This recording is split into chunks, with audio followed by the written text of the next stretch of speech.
Gandang umaga, sir. Magandang umaga, Ricky, at sa inyo mga taga-subaybay. Opo. Sige, so unahin muna siguro natin sa, well, sabi ko, pagod na pagod kayo. Napapanood ko kayo sa isang TV network kahapon, ano? And may pagkakaiba din kasi yung pag-weigh in, pag on the, di ba, yung katatapos lang na gano'n and you're watching, medyo overwhelming yung information. At may pagkakaiba yun pag medyo nakapahinga ka na, kagaya ngayon, no? So, sa pagdinilay-nilay mo after, what did we achieve yesterday? Ako, Attorney Paolo, hindi ako dun sa who wins, sino bang nanalo sa unang trial o sinong hindi. Parang hindi ko gustong sakyan yun eh. Mas sa akin yung ano na pala natin, no? Anong nahita natin kahapon dun sa unang trial po natin, Attorney, please. Yes, and I think maling perspective to think na parang 90 rounds to na day 1 may nanalo, Exactly. day 2 may nanalo. And then, important yung kahapon, I think for two reasons. Una, medyo isa't kalahating taon natin inantay bago magsimula itong trial na ito. And I think napag-usapan naman na in many places kung itong mga alegasyon laban kay VP Sara, parang maliit lang, dwarfed ito noong allegations kumpara doon sa flood control.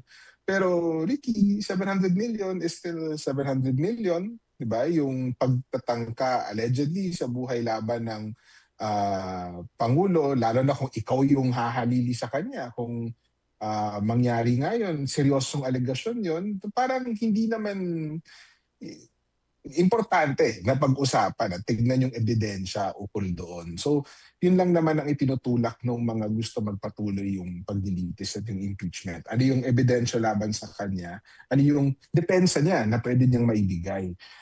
And I think, given na ang daming naging procedural hurdles nitong impeachment na ito, pangalawang impeachment na siya, yung una bumalik pa sa House, pumasok pa yung Korte Suprema, ang daming procedural maneuvers sa Senado. The fact na narinig na natin yung naratibo ng prosecution at naratibo ng depensa kahapon, malaking bagay yun.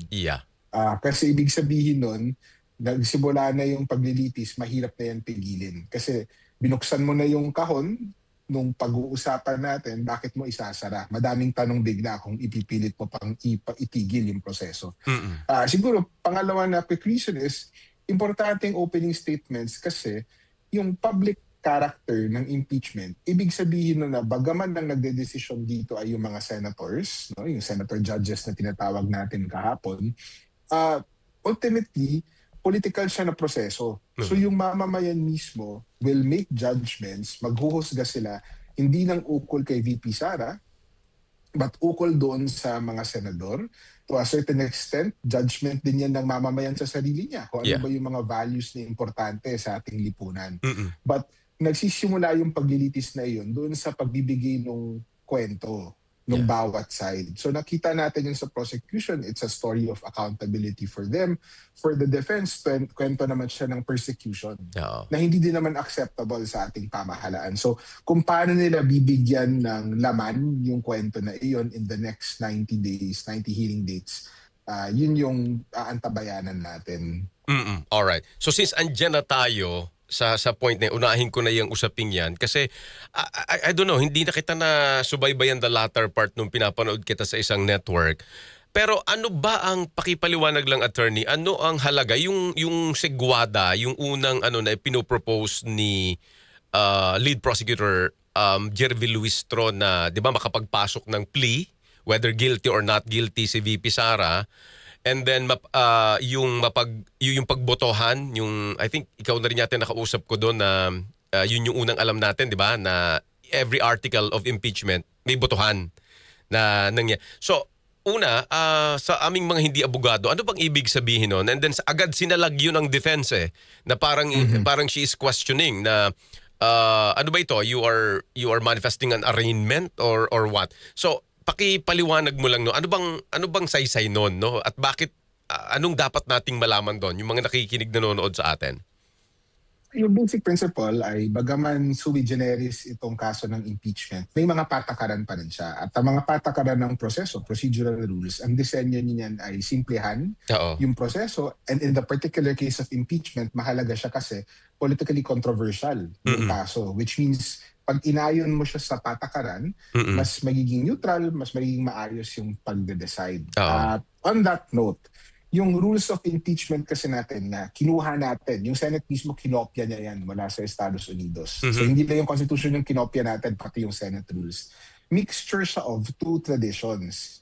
Yung isang tradition ay yung criminal na tradition, which Mhm. means na kung criminal kaso, ibig sabihin ang dulo nun pwedeng pagkakakulong, no? May arraignment tayo na tinatawag. Okay. So arraignment yung pagkakataon na babasahin ng korte sa'yo yung sakdal, ano ba yung charges against you. Tapos tatanungin ka sa dulo, how do you plead? No? Ano yung sasabihin mo? Mm-mm. Ang sagot usually nung nasasakdal ay guilty or not guilty. Yeah. Namimili siya doon sa dalawa na iyon. Pwede din siya manahimik pero mas komplikado pa yung issue na iyon. Mm-mm. So yun yung criminal na aspeto. Pero yung impeachment rules din natin, dahil nga sui generis siya, meron siyang kinukuha na isang bagay mula sa civil tradition or civil case tradition na hindi naman involved sa kasong kriminal. At yun yung paghahain ng pasulat na sagot. Okay. So sa criminal na kaso, yung tradition oral yung sagot pasabi. Sa civil na tradition, pasulat yung sagot sa korte. Mm-mm. So yung pag tinignan mo yung impeachment rules, yung summons, which is a civil tradition, requirement niya na magpakita ka, impeachable officer, sa araw na ito at maghain ka ng sagot bago nung araw na iyon. So pinagsama yung dalawa. Okay. Kaya nandun nanggagaling yung confusion kahit papaano. Now, sa rules mismo, totoo yun na hindi siya required Okay. na pumunta doon at sabihin talaga personally guilty or not guilty. Mhm. Pwede niyang gawin yun through yung lawyers niya. And I think yung ruling ng korte kahapon was, naghain na yan ng sagot eh. Ibig sabihin nun, di ba, tinulig sana niya Oo. or kinontraven niya yung mga allegations against her. But Mhm. on the part of the prosecution, naintindihan ko kung bakit nila ginawa yun. Kasi una, grabe yung optics nun, di ba? Na nandun yung vice-presidente or nandun yung maabogado niya, sasabihin yung sakdal sa kanya, tapos tatanungin ka diretso, umaamin ka ba o hindi, guilty or not guilty. So maganda siya for optics on the prosecution side. But I think from the accountability side, kung titignan mo yung proseso, maganda din sana siya. Kasi hindi naman lahat ng tao parang tayo na babad dito Yeah. sa issue na ito. No? Correct. Madami sa mga kababayan natin sa ibang mamamayan nakikinig sa radyo habang ginagawa yung trabaho nila. That's right. Or habang bumabiyahe. That's right. And walang panahon na basahin Mm-mm. or walang panahon na i-sift through lahat ng libo-libong dokumento na involved sa kaso na ito. Oo. So yung marinig kung ano ba yung charges na iyon at marinig kung ano yung sagot ng depensa, guilty or not guilty lang naman ang sagot dun eh. Oo. Malaking bagay sana siya. Parang bahagi siya ng trying to make the court more accessible or the proceedings more accessible. Which I think in line naman dun sana sa ginagawa ng Senado ngayon na pampubliko yung record na accessible na siya to the internet. Yung pangalawang tanong mo, mabilis lang, yung pagboboto doon sa articles of impeachment, tama naman. And I think hindi lang sila Nagtugma. on the same plane. Di tugma na Ah. nag-uusap sila. But tama naman yun na magpepresenta muna yung prosecution ng lahat ng ebidensya niya. Magpepresenta yung depensa ng lahat ng ebidensya niya. Tapos sa dulo yung boto, isa-isa. So una on Article 1, tatanungin. Pag na-achieve na yung boto para roon, no? Hindi na kailangan magpatuloy doon sa other articles. Ayun. But kung hindi nila na-meet yung 2/3 for Oo. every article, Tuloy. hindi na-meet sa Article 1, Article 2, susunod. Ayun. Or depende kung paano nila ayusin yan sa dulo. Pwede naman yung pagsang-ayunan ng mga partido. So doon nang gagaling yung mga paliwanag na kapag ka parang nag-guilty ka na, majority na yung boto ng guilty sa isang article of impeachment, tapos ng boxing. Yes, tapos na yung Oo, boxing. Hindi na tapos kailangan pag-usapan Hindi ng na. ibang grounds. So, nakita natin yan sa impeachment ni Chief Justice Corona. Yes. So I think, kung tama yung bilang ko, mahigit 8 yung unang grounds niyan eh. Tapos nung nag-trial na mismo, na-lower nila to 4. 4 pala yung paglilitis natin. Tapos, I think na-hit na doon sa unang ground. So hindi nila tinuloy. Yeah. And that also explains yung strategy ng prosecution kung bakit inuna nila yung feel nila yung mas mabigat na article of impeachment yung sa pagbabanta sa buhay. Maybe, no? Attorney Paolo, di ba? Kasi parang hindi yun ang, ako personally, hindi yun ang inaasahan kong pagkakasunod-sunod eh. Mhm. Pero naging una yung threat eh, ano? I think ang naging punto nila doon ay malinaw yung ebidensya. Oo. Hindi niyo unahin. So, from a litigator's perspective, dati naglilitigate, meron kasing choice yan kung paano may papakita yung ebidensya or paano mo i-layout yung mga argumento. Oo. Yung struktura ng kaso mo, minsan nagre-rely siya on ano yung ebidensya na madali ipakita, ano Mhm. yung mga grounds na madali ipaliwanag, Okay. etc. Pagdating sa impeachment, medyo may strategy involved yan na sa dulo pa kasi yung boto eh. So kahit gaano mo siya Ah, i-order, oo. 'di ba? Ano yung una mong gusto maisip? Yeah, yeah. Ano yung gusto mo maalala sa Yeah, dulo? yeah. So siguro ang gusto nila mangyari, just trying to guess kung yung Mm. strategy nila. Oo. Baka gusto nila maipakita na dito sa unang papakita namin na ground, yung Article 4, malinaw, no, Mm. yung pagbabanta and pursuant yan sa character niya kasi balak nila magtawag nung dating sheriff na binugbog ni Yeah. sinapak Sara. ni VP Sara, 'di Oo, ba? oo. I mean, dokumentado naman yan, may video naman para doon. Oo. Para pakita siguro yung character. Pero Right, yung right. dulo, pag-uusapan bigla mga numero. Oo nga. No? Oo nga. So baka yun ang punto nun na parang character-wise and based on yung actual niya na performance as Vice President, parang hindi siya dapat pagkatiwalaan. Mm. Yun siguro yung balak ipresenta ng prosecution. Oo. Alright. So talagang combination ng may optics din talaga on the prosecution side, no? Kailangan nilang isaalang-alang din 'yun kasi nga quasi judicial no ba 'yun ang tawag dito, Attorney Paulo, no? Ano bang Not perfect even, parang not sui even generis sui talaga siya, generis. yung Oo. hindi mo talaga siya maihahalin tulad sa normal na proseso. Kasi yung quasi judicial, halimbawa sa mga ano yan administrative cases, labor, Oo. normally ang training pa rin abogado, iparepresenta ng ebidensya, meron kaming checklist ng elemento na kailangan namin patunayan, tapos yung ebidensya dapat may tugma kada doon. More or less, yun Ah. yung thinking nung paghahanda for litigation. But pag impeachment, ang dami mong audience. Mayroon ka Mm. nung korte na gusto mo or yung Senado na gusto mo bumoto para sa'yo. But kailangan mo rin maipanalo yung kaso mo sa taong bayan. Mm. Kasi ultimately, kailangan magtugma yung dalawa na iyon. Kaya mahirap ang impeachment. Hindi siya madali na makakuha ng conviction. Alright. So balikan ko lang ng konti, Attorney, yung una mong paliwanag tungkol do sa criminal and civil, no? Doon sa impeachment. So hindi ito nag-push through no? Parang dito nanalo yung rito, parang defense, no? In terms of nakapagpaliwanag na nga ang bise and such, no? So anong tingin mo doon? Parang anong basa mo doon sa ganung klaseng decision ng impeachment court? Wala naman, I don't think we should overread. Okay. Maganda, parang it's nice to have, Oo. pero certainly hindi niya maapekto yung validity ng proseso. Okay. And I think yun yung pinaka-importante at this point. Pangalawa, certainly, mas mabilis din siya kaysa sa dun sa Oo. babasahin lahat. Ang dami na nangyari nung first hour na naubos yung bandwidth ng mga tao dun sa away ukol sa Ay. presiding officer. Yeah. So, siguro para lang maituloy na yung trial kahit di na nila basahin. Okay na rin yun, di naman masama yun. Ano lang siya, nice to have, di ba? Nice to hear kung ano yun, Oo. sa mga nakikinig lang sa radyo kahapon, ano yung grounds precisely. That's right. Sige, since nabanggit mo na rin yung umubos ng enerhiya ng marami siguro kasi kahit si Senador Joel Villanueva napapakamot na nung nakatungo na siya no? Masakit na rin ang ulo niya Attorney, kasi nga yun, ikaw abogado ka, expert ka rito, konstitusyon ang pinag-uusapan and it seems sa ordinaryong taong nakikinig, nanonood kahapon, yung interpretasyon ng konstitusyon, no?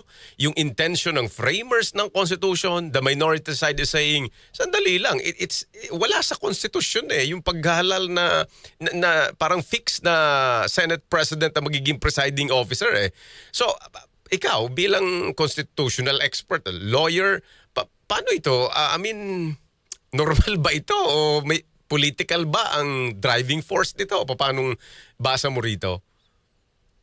Well, I think kailangan natin kilalanin na yung Senado, political naman siya na katawan. So, Oo. kung insofar as politics drives it, Oo. and the Constitution allows it, okay lang yun, di ba? Mm. Ang siguro kailangan mabilis na intro ko ano ba ang saligang batas. Yung saligang batas, balangkas yan ng kapangyarihan ng pamahalaan. Oo.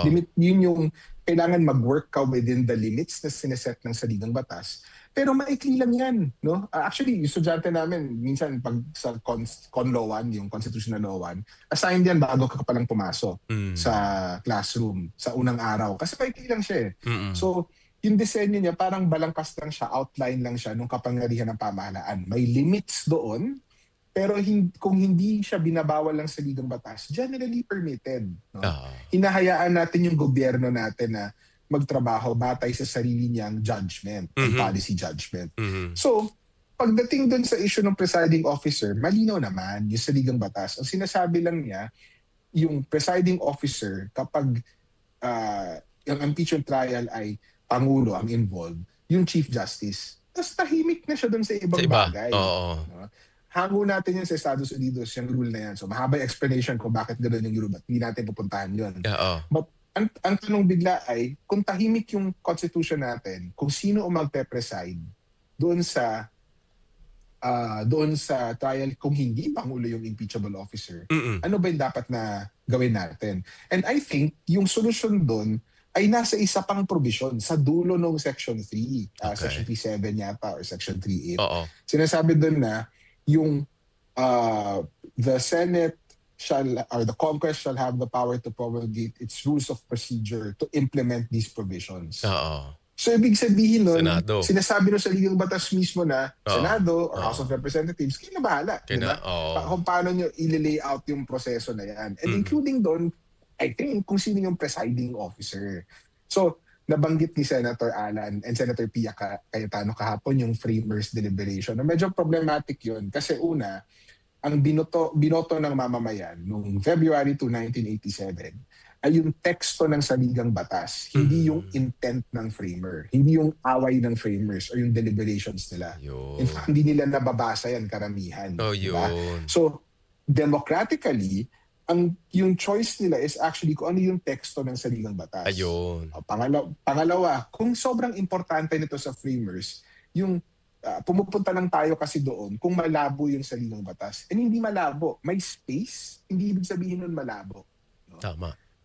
Pangatlo, yung if ganoon ka-importante yung presiding officer question para sa framers, then dapat na ilagay nila yun sa saligang batas. Isa pa yun. No? Oo. Dapat sinaksak na nila yun doon. Oo. Pero hindi eh. And fourth, pagtingin mo doon sa debate nila, hindi actually ganun ka-meaningful. Parang nasuggest lang siya na for clarity, pero eventually withdraw siya. Ibig sabihin nun, hindi man lang talaga siya napagdebatihan. Yung finlash sa screen were 3 statements, 3 paragraphs. Yun lang yung entire debate. And I think hindi ganun ka-informative. In fact, baka conjectural masyado pag binasa natin yun that way. And siguro fifth, yung last is, pagdating naman dito kasi sa issue ng interpretation ng framers, ang pinakamahalaga actually ay yung intent ng ratifier.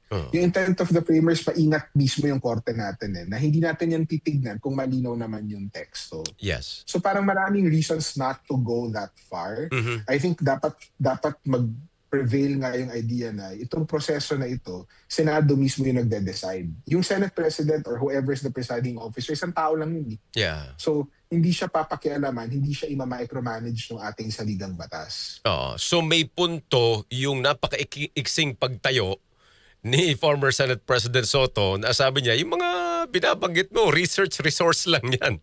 Yes. Diba? Actually, hindi lang ganun kapulido yung pagkasabi niya. Pero totoo yun. Right. Alam ng estudyante namin, secondary source ang tawag namin sa deliberations ng framers kasi hindi ka pwede humugot ng constitutional principle doon diretso kung mayroon naman sa teksto na sinasabi. Ayun. Kasi parang ako din naman, hindi ako abogado, yun din ang tingin ko parang hindi ako abogado hindi ba ang talagang sole basis nito kung ano nga yung text? At kung malinaw doon, yun. Kasi pagpupuntahan mo yung naging debate, hindi mo rin naman sure kung yung debate na yun may finality ba talaga yun, di ba? Attorney Paolo, hindi mo rin alam di ba?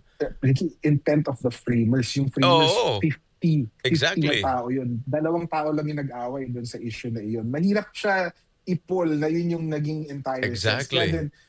from a critical academic perspective, ako medyo maingat ako before pumunta dun sa intent ng frameworks kasi overused minsan Exactly. yung pag-refer to it. Oh, at saka well, tayo din nga sa academic ako, familiar din ako sa discourse, yung mga sa discourse analysis. So, I don't know, pag pinuntahan 'yun, medyo academic pero yun nga 'yun. Kaya sabi ko, o nga no, yung kay Senator Sotong 'yun na resource material, pero pwede rin kasing i-interpret 'yun na on the other side na aba hindi lang ito kaya nga nire-research kaya ang gulo siguro sa mga karaniwang nakikinig nanonood parang ano ba ito so paanong finality nun I mean di nakahang siyang ganon kasi I think what Minority Leader Alan Peter Cayetano is saying there parang magiging invalid no yung magkapatid 'di ba ni Senator Alan Peter Cayetano parang yun yung worry nila so we started on a wrong footing.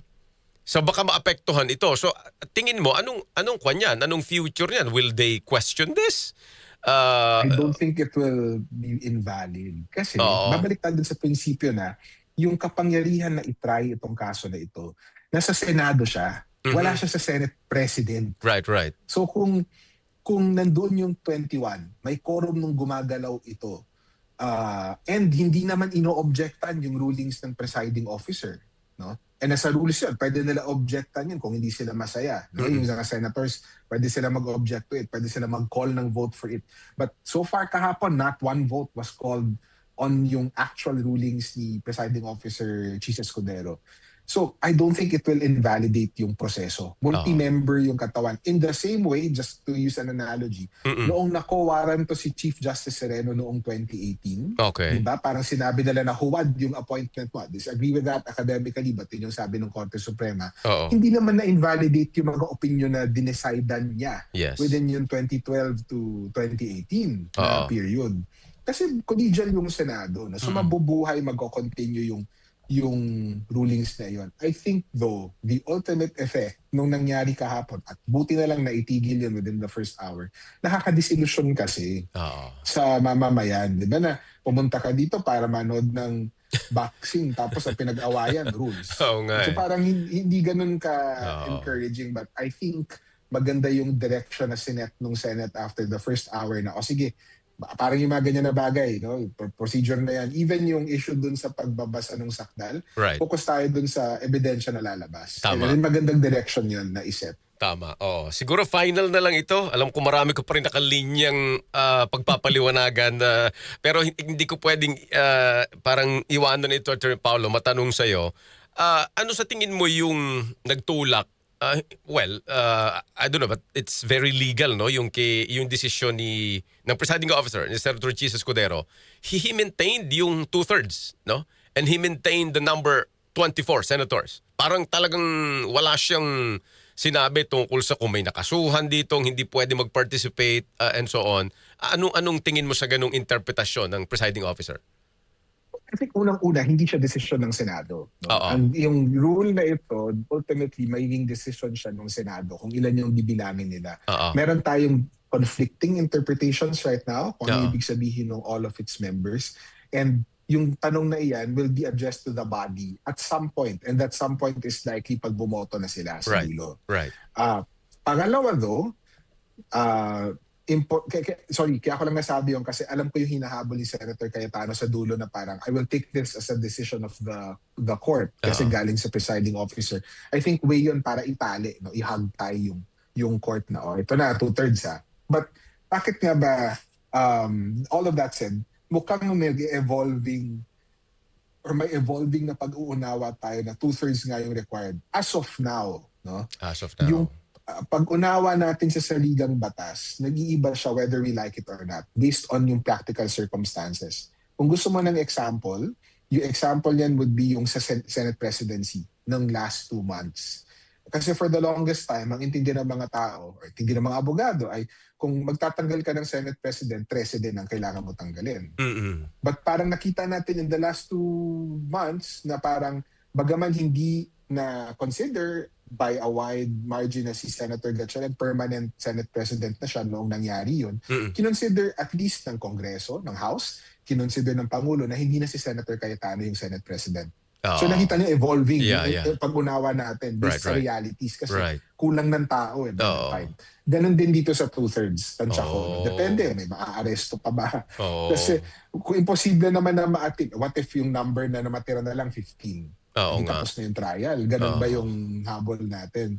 So nag-evolve yung understanding natin. But that said, kahit himo kang two-thirds nga na 16 ang bilang nung senators mismo. And siguro third, mahalaga yun kasi mahalaga din kahit papaano yun kasi una, it puts the prosecution on guard Oo. na huwag kayo aasa Huwag dun sa legal kampante. argument na bababa yung Oo. number, di Oo. ba? Oo. Patunayan niyo yung kaso niyo as much as Exactly. you can, as hard as you can. Oo. And pangalawa, for the meantime, hindi siya pinag-aawayan ng mga tao. Hindi siya distraction doon Yeah. sa larger question. And Tama. I think okay lang yun, di ba? Eventually, kung aakyat tong question na to, so be it. But in the meantime, tignan muna natin yung ebidensya kasi yun naman yung inantay natin for 1.5 years. Oo nga. So it's a brilliant decision from the presiding officer kasi we have I think 92 parang days. Solomonic kahit papaano Oo, yung tama. decision na yun. Tama, no? Kasi yung bomb talagang dinarap ni Senador Alan Peter, no? Buti na lang hinarang din siya ni Senate President Tuwing Gatchalian. Pumupunta na siya doon eh. Na ano tawag dito, yung AMLAC record daw ni Senador Chis open at iniimbestigahan ng Senate President. Parang gano'n, no? Buti na harang Yes. 'yon. And I think balak pa kasi pag-awayan yung two-thirds. If you go back doon sa Oo. transcript nung nangyari kahapon, yung unang statement ni Senator Alan Peter, nababanggit na niya yung two-thirds. Kahit naging question as Yes. presiding officer. Dine-defer So lang parang niya. nadulas siya. Oo. Parang tumalon siya dun sa two-thirds. So kinabahan na ako, parang mukhang buong araw. Ito na naman pag-aawayan natin. Oo. Mabuti na lang, no, na parang I think today, ang expect natin is yung unang testigo. Alright. Siguro final na lang, Attorney, sa mga nakikinig nanonood sa ating ng second day ngayon, we achieved something. Magandang binanggit mo, at least nagpatuloy na ito. I think that's the biggest achievement we have, no? Gumulong na yung proseso sa tagal-tagal nating hinintay. So paano natin dapat tanggapin second day sa mga susunod pa? Paano natin to dapat i-weigh in, Attorney Paulo? So I think dapat una yung mamamayan, no, as much as possible try to watch itong trial na ito. Hindi lang siya paglilitis ng Vice President. Pag every impeachment from a scholarly perspective, every impeachment is a national conversation Yeah. on ano ba ang mahalaga sa ating pamahalaan. Nung kay ERAP, gaano ba kaimportante ang corruption, no? Post-EDSA 1, gaano ba kaimportante ang moral leadership. Yung kay CJ Corona, ganun din. Ano ba yung accountability na hihingi natin mula sa ating maestrado? Itong bagay na ito, siguro yung mga conversations natin is kahit gaano kasikat, kahit gaano kapopular yung VP, hindi ba dapat siya maging managot at some point for kung totoo nga itong mga allegations nito. So, bahagi tayo lahat ng conversation na iyon.